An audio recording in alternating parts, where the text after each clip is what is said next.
afternoon. My name is Rachel Slaughter. I'm the Executive Director of Literacy University and Executive Producer of R.Ed TV, Real Education Television, where we deal with real learning, real education, real teaching, and real results.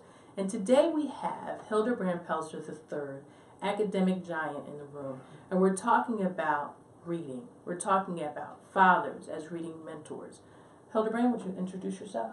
Absolutely. My name is Hilderbrand Pelzer III, born and raised in Philadelphia, Pennsylvania, educator here in Philadelphia School District, a principal, and served at many levels, and also an author and someone who's enthusiastic about education for our young people. We're excited about Hilderbrand being here with us. We're talking today about reading and fathers as reading role models. What are your thoughts about fathers being reading role models to their sons? A unique concept. Typically, father involvement in the context of parental involvement is very low. Typically, schools look for mothers and grandmothers to engage with the school, and mostly when you look at the numbers, those are the individuals who engage. But the uniqueness of having parents, having fathers, and brothers, older brothers, participate and engage in the school is something that many schools can do better with. Conceptually, we're talking about something that is completely new, like you said.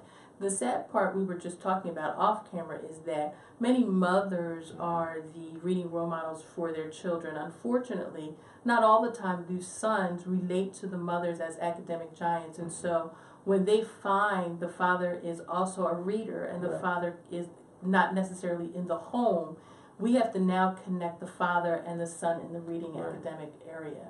So what we're doing here with this concept is trying to move the fathers and sons into a direction of literacy. With that being said, what are your thoughts on how that can happen? It's not actually difficult. It's just a matter of two things. One, the mindset that the school wants to engage fathers and they want to see an increase in fathers in their buildings around literacy. So schools can hold workshops. Schools have an obligation to engage parents through federal dollars.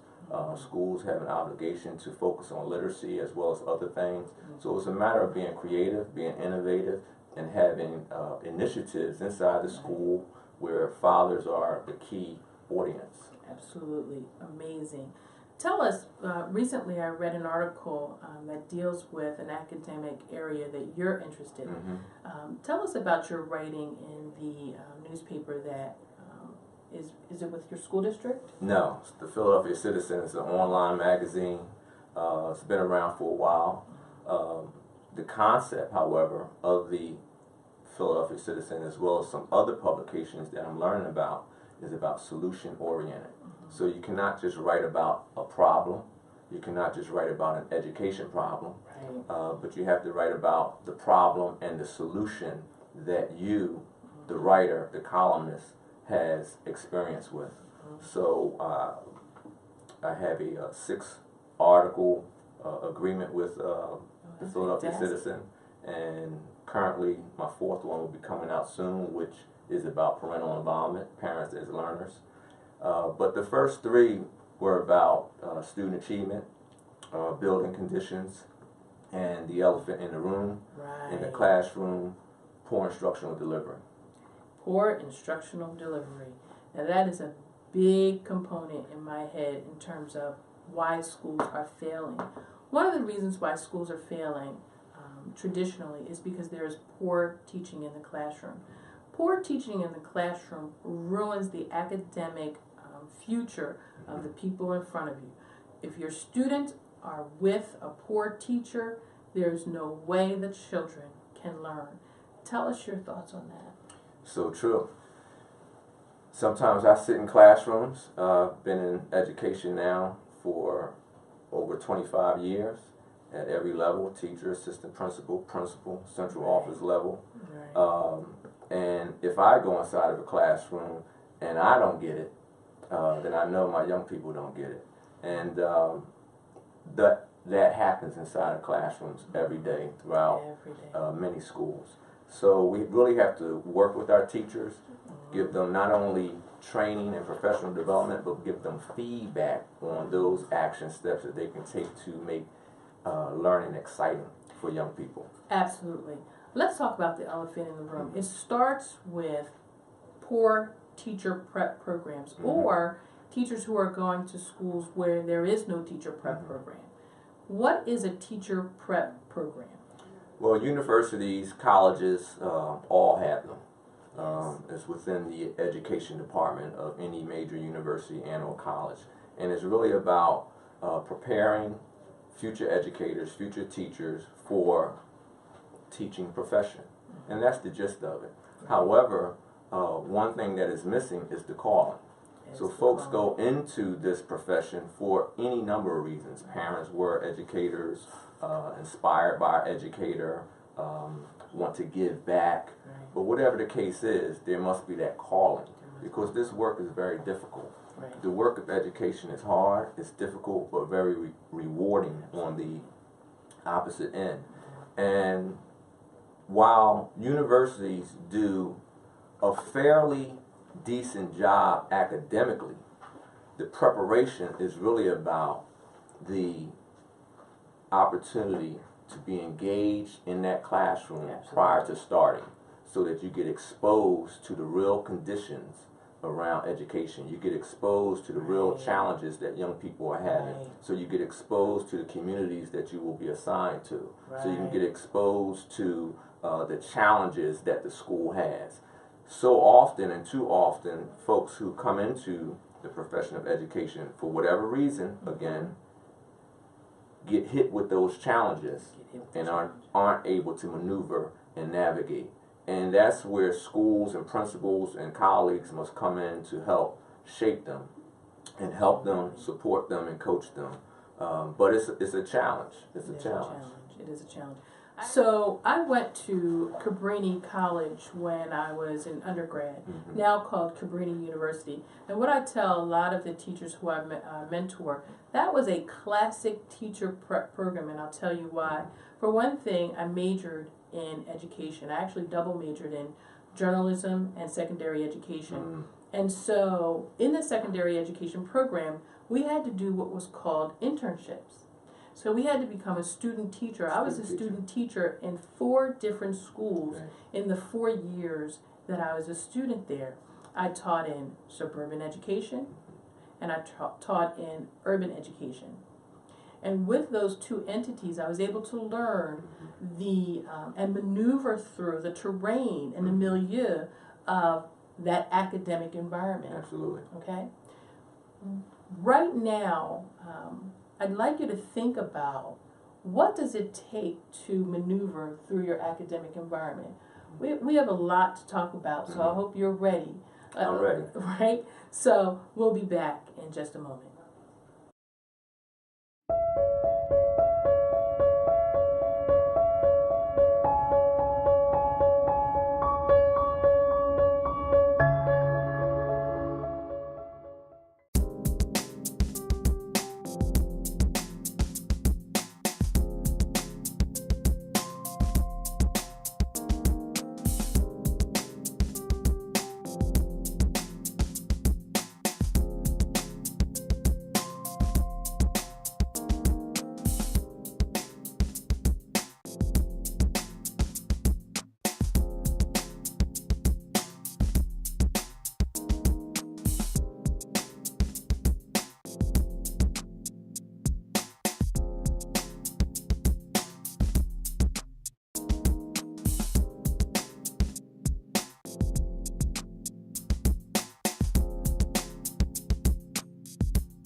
We are back with Hilderbrand Pelzer III, and we're talking on R.Ed TV, Real Education Television, and I'm delighted to have this gentleman in the room. We are really eating the elephant as I thought we would. We're about to get into another segment and idea regarding hiring practices, and I want school administrators to think about, do you have teachers who fit well into your academic setting? We talked a little bit about teachers and the academic terrain in which they are in charge of, and Mr. Pelzer has some amazing ideas on how that teacher-school fit should happen. There's a lot that happens behind the scenes, and I would like him to explain what goes on in terms of behind the scenes in the hiring practices. Yes. So, different scenarios based on the district. I know when I was a young teacher, moving from correctional education setting to the Chester School District, I recall the principal interviewing me and giving a recommendation to the school district for my hire. Moved on to the Philadelphia School District, and early on there were examinations that you had to take and score, Yes. and that's how you were hired. Now, in Philadelphia in particular, there's still that hiring at the district level to screen candidates, backgrounds, make certain certifications are in place, but schools are able to site select teachers, meaning they have an interview opportunity with candidates. Interesting. And they then fill their vacancies. That's the gist of the hiring process. It is in that site selection process, however, is where school teams, principal, and maybe some teachers and some parents are trying to find that fit through the questioning, through the response, through the engagement, understanding the person's background to see if they're fit for their school's culture. Excellent. Amazing. When you think about some of the success stories of teachers in the classroom, tell us about your school and the success stories in your school in terms of teacher-school fit. Well, Cornell several years ago, we entered into a redesign opportunity. It was a school improvement opportunity where we did several things. One, we changed our instructional model to project-based learning. We reshaped our vision for the school in terms of what we wanted to accomplish for student outcomes. And we looked for teachers at that time to apply who were interested in that instructional model, one, but understood that the reason we were changing our instructional model is because we wanted to also improve our performance. So to improve our performance, we were looking for teachers who not only were excited about project-based learning, not that they had to know it, because we can develop you around it, learn about it, but were you an individuals who had the stamina for the performance aspect that we were going to engage in, meaning using data, meaning rigorous professional development, implementing new curriculum, working with parents, improving our school culture, all of those type of things in a building, in a neighborhood that is every day changing. Every day changing. And that is a successful program.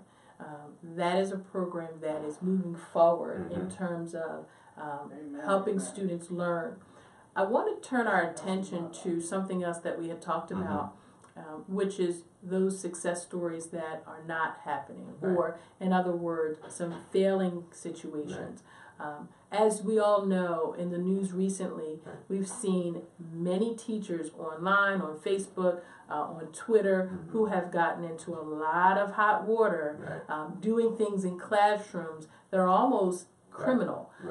And why this happens is, one, because those people are not teachers necessarily. Teaching is a vocation of love, and you must be able to work with the clientele you have. Absolutely. So those anomalies that we see online are horror stories.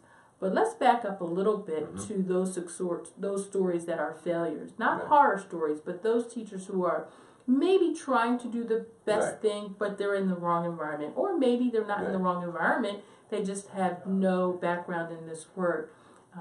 Tell me your thoughts on the idea of classroom discipline and teachers in the classroom who may not be in the right in the right school for them. Right.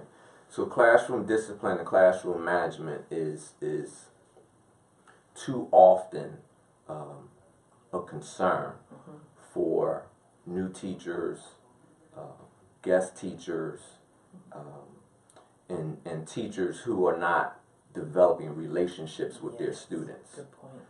And it is an aspect of delivering instruction that you have a well-maintained classroom. But classroom management, in my opinion, my perspective, is more about putting in procedures, routines that set the culture of your classroom, set the environment of your classroom, even how the furniture may be arranged, and how you greet children each and every day.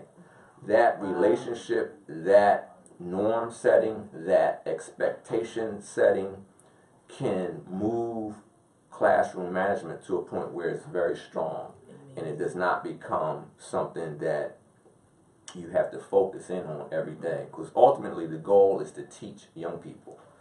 Too often, however, Rachel, school communities, principals, because there are principals who also have this thought as well. Absolutely. As well as teachers, that you have to focus in on discipline or expect that it will happen. And as a result, that consumes your day, that consumes your time. Very good. Instead of teaching children what you want them to do and teaching children how to be scholars that you want them to be. Absolutely. So at my school, I see challenges in the classroom, not all of my classrooms, because I pride myself on making certain that I have more classrooms than not that are functioning well. But I have classrooms that are not functioning well, and I go in to see why they're not functioning well. Yes. And what I find is the absence of strong procedures. Absolutely. And fidelity to the procedures. So, for example, every morning my students say a creed, and in the classrooms during breakfast we do a morning circle, and before the day ends, a closing circle that discusses norms like being polite, problem solving, prompt, patient, being prepared, or issues that may have occurred during the day. And most times when I see young people who come to me or have some issues, I'll ask them, did you do the morning circle today? And they'll say no. That's how I know the fidelity to these norms and expectations and teaching and learning is very important. So sometimes teachers get overwhelmed, right? But you have to continue to teach young people what it is you want them to do. Sure. And how you want them to develop. Be true to the process. Be like you said, have fidelity in your procedures. I know that it takes about 6 weeks to set up a classroom. Yeah. Okay? And in right. those 6 weeks, Absolutely. you have to figure out your rules, procedures. Absolutely. You have to get to know your students. Really, as a teacher mentor and middle administrator for a few years, I've taught my teachers, you really should take about 6 weeks to get 6 to know weeks. your students. You're right. Create the relationship. Absolutely. Find out who each one of your students is. In this respect, now you have developed compassion. Right. And really, Hilderbrand, compassion is the #1 component in the classroom. Without it, and I'm not talking about tolerance. Right. I'm talking about compassion. Right. Care. And care and understanding of each other's background. Yeah. I've talked to teachers, especially those teachers in the inner city, who say, I just don't understand the kids. And I say, what's there to understand? Right. They're kids. Right. That's the first thing. Right. So in being a child, the child is going to try to get you off your game. That's what children do. They may not want to do what's difficult. So that's universal, right? So I've taught in upper suburban schools, Mm-hmm. lower suburban schools, upper inner city schools, lower inner city schools. And when I say upper and lower, I Mhm. mean in terms of economics. And so I've taught in all white classrooms, all black classrooms, all Hispanic classrooms, right? I've taught in Muslim schools. It's 25 years of education. Very few groups I have not taught. And one thing I can tell you is all students have the same characteristics, no matter what area they come from. That's right. They're children. They're children. They're children. And so I actually want to talk a little bit about that. Tell me at least maybe two of your top ideas in terms of running the best classroom possible. Well, the best classrooms are those classrooms, one, where, as I said earlier, culture is set. Okay? There's a connection between the teacher and the student, where the teacher, to the best of his or her ability, knows the backgrounds of the children, as well as their family, and what their interests are, what their concerns are, what their fears are, and what they want to be in life. That connection. Two, taking that time, as you mentioned earlier, 4 to 6 weeks, that month of September going into October, to really set the patterns, the expectations, practice them every day, and hold students accountable for them, and give them a role within that. Right. And then thirdly, the environment. Nice. Okay. The academic environment, the literacy environment, the math environment, anchor charts around the room that also reinforce the expectations. They also reinforce the learning, so that students can use their classroom as a resource for their learning. Those are the three things that should be done early, very early. And then as you move through the school year, it's about holding folks accountable. It's about measuring progress. It's about conferencing with young people and their families. It's about making certain that their families are now engaged in this process and are aware of the process. Absolutely. And that will take you throughout the school year. But at the end of the day, students must learn. We want students learning at high levels. And when we see students not learning at high levels, that teachers are taking the time to make the adjustments. Take the time to make the adjustments. It's a very good quote. Take the time to make the adjustments means that there must be faculty meetings. There has to be professional development. You have to have an academic leader in your building who is committed to your professional development. Yes. Each teacher has to be committed to his or her own development, in the sense that they have to be readers to be leaders. That's right. And they have to improve upon their practice. That's right. Often. When we return, I would like to talk to you about what can a teacher do to engage in professional development. How can each teacher improve his profession? We'll be right back.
Welcome back to R.Ed TV, Real Education Television.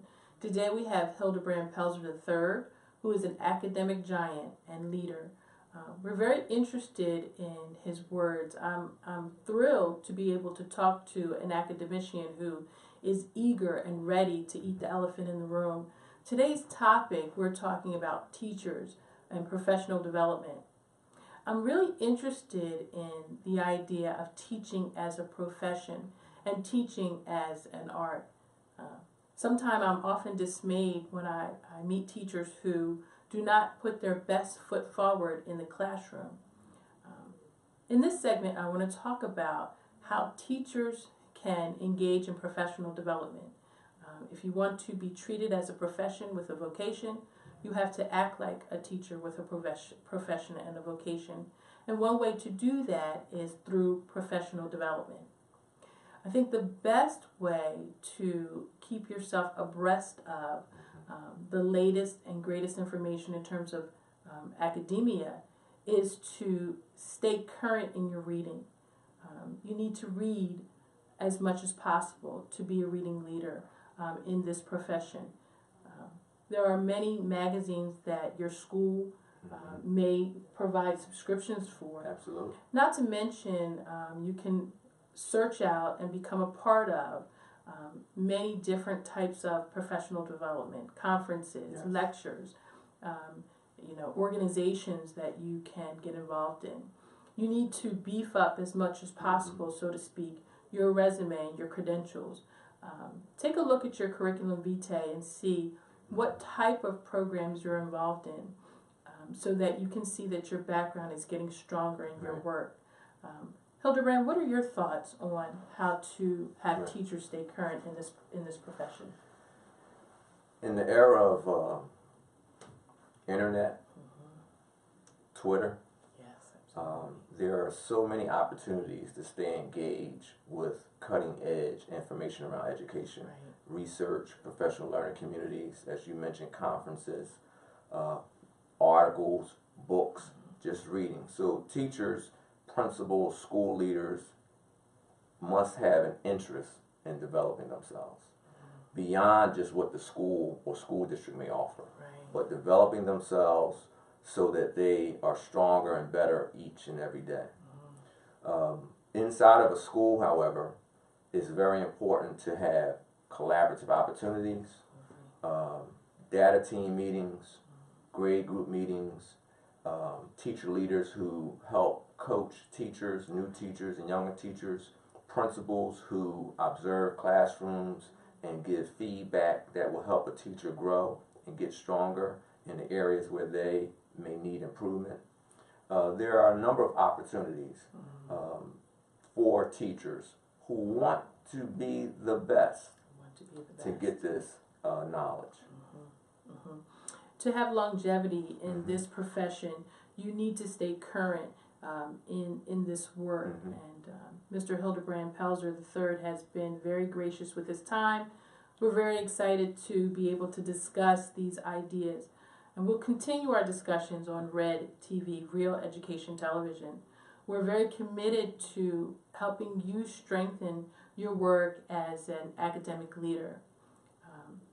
Today, we are talking to Hilderbrand Pelzer III. We really thank you, for your time. I'm thrilled to be able to be in your presence, and we invite Hilderbrand to be our leader, to be our academic giant in the classroom again on our show, so that we can talk about different topics that relate to education. My name is Rachel Slaughter. You're watching R.Ed TV, Real Education Television. Thank you very much. Have a good day.